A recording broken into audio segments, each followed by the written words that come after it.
Hello everybody, I am Sean from Amomii, and in this video I'm going to be showing you the digital assets that come with the Amomii Glow.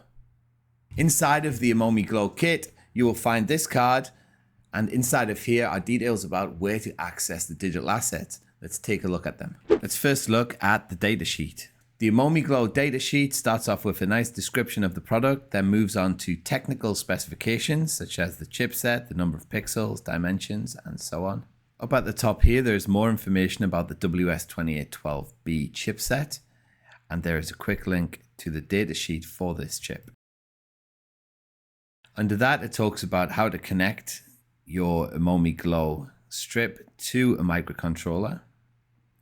And then it talks about how to daisy chain multiple strips, either with an external power supply or without. There's more information about power and consumption, coding, the board dimensions, and the revision history. Above that, there is the Getting Started manual. The Getting Started manual, again, gives you a nice description of the product, the steps, how you can connect it, daisy chain it, and then upload the necessary libraries to the Arduino IDE, and how to run your first example code and actually get the lights glowing, even if you know nothing about coding at all.